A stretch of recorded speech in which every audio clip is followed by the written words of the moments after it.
الحضور الكريم.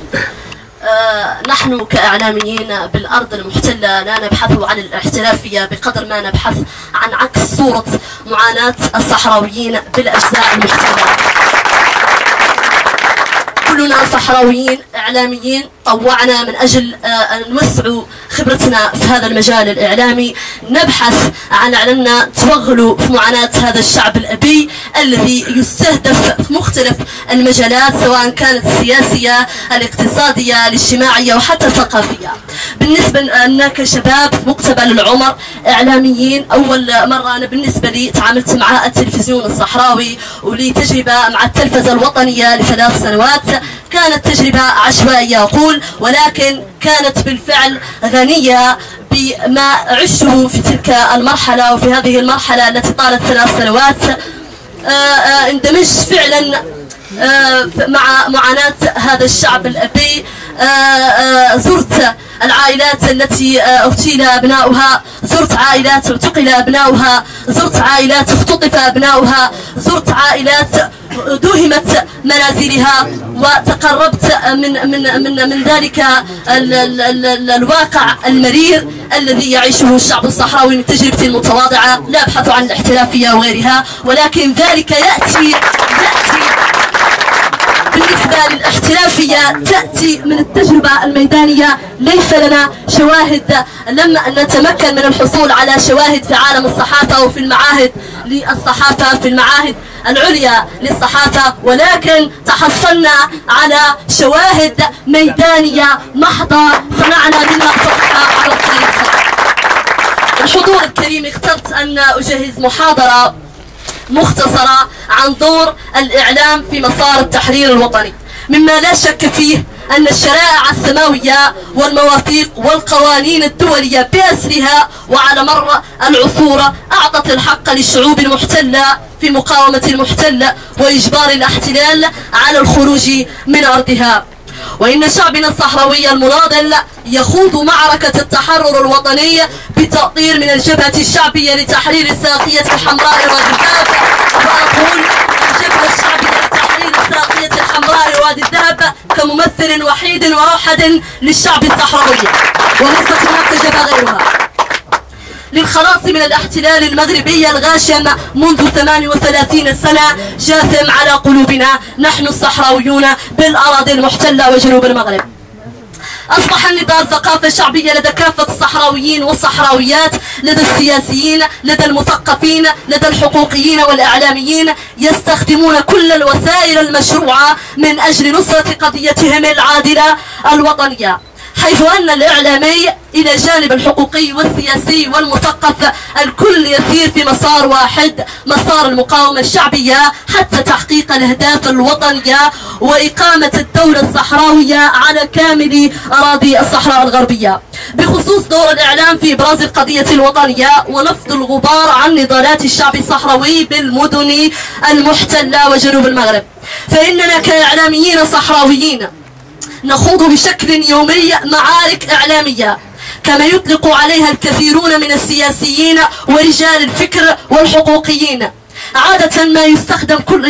كل فريق حسب الجنس الصحفي الذي ينشط من خلاله، سواء كانت صحافة مكتوبة أو إلكترونية أو سمعية أو بصرية، ما يبتكر من مفاهيم وما يعرضه من صور وأفلام وأنباء واصطلاحات ونصوص إلى آخره لخدمة أهدافنا المشروعة التي تعري واقع ومرارة الاحتلال المغربي وزيف ادعاءات إعلامه المخزني من صحافة صفراء وقنوات رسمية حتى المتتبع المغربي نفسه لا يثيق في مصداقيتها.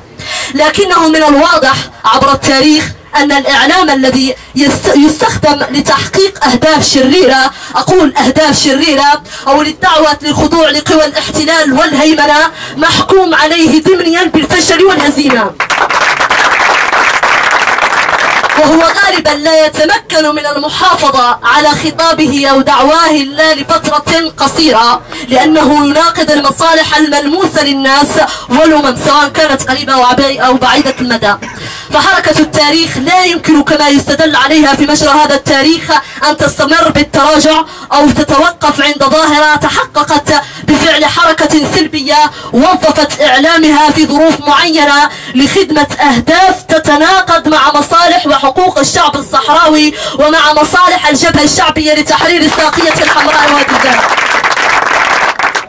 فبالرغم من إمكانية إعلام العدو التي يسخر لها موارد مالية ضخمة ولوجستيكية مهمة وتقنية متطورة، إلا أننا كإعلاميين صحراويين وصحراويات وبالرغم من بساطة ومحدودية الوسائل المستخدمة وضعف التكوين كما يذكر، فالمعارك الإعلامية التي انبثقت عن الصراع مع المحتل المغربي ومظاهره الإيديولوجية والسياسية والأمنية والاستخباراتية وبكافة اتجاهاتها وأبعادها وساحاتها المحلية والدولية، لازلنا اليوم وبشهادة العدو نفسه نشكل كإعلاميين صحراويين خطرا على زيفه ونفضح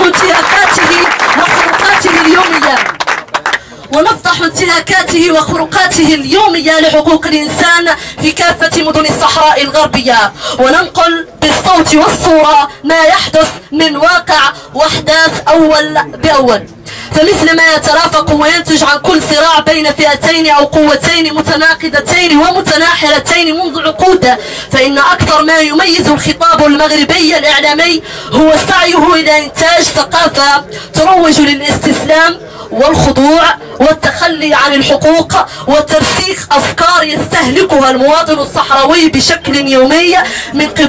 من قبيل مصطلحات الحكم الذاتي، الوحدة الترابية، الإقليم المسترجع بين ألف قوس،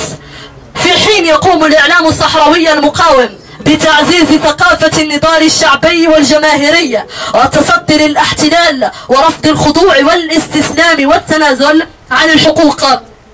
وفتح المحتل وكسر الحصار الإعلامي المفروض على منطقة الصحراء الغربية. وغالبا ما تتحدد طبيعة وجوهر المعركة الإعلامية والتحديات التي تفرضها من ناحية سعة وضرورة انتشار خطابها الإعلامي ومضمونه بموجب الأهداف التي يريد الطرف الآخر محتلا أو غازيا تحقيقها والتهديدات والأخطار التي يحملها على الطرف الآخر.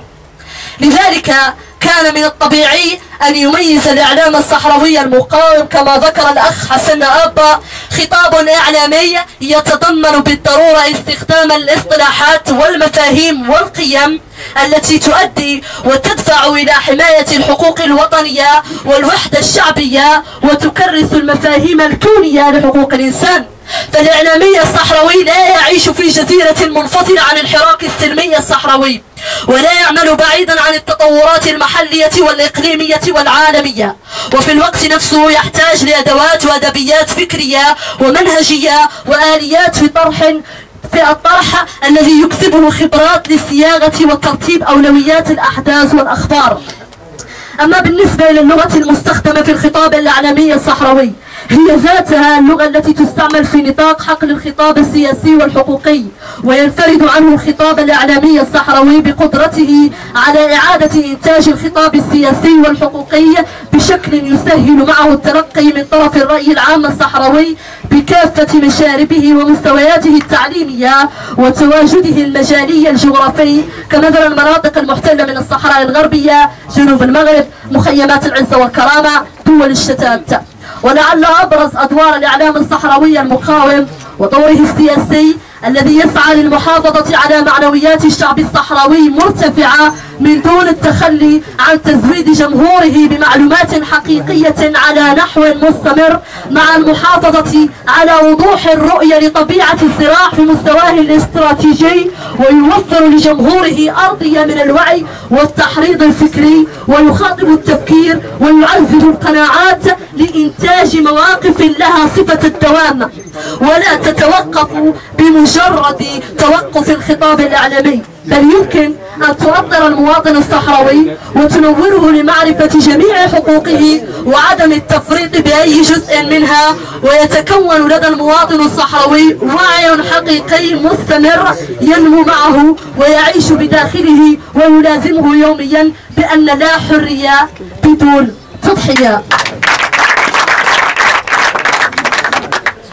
هذه محاضرة كانت مختصرة بعجالة لتوضيح دور الإعلام الصحراوي في تفعيل القضية الوطنية وفي تنشيط الملف الصحراوي فيما هو أو في المسار الذي يخدم القضية الوطنية والذي يخدم بالأساس مصالح الجبهة الشعبية لتحرير ساقية الحمراء والذهب. شكرا.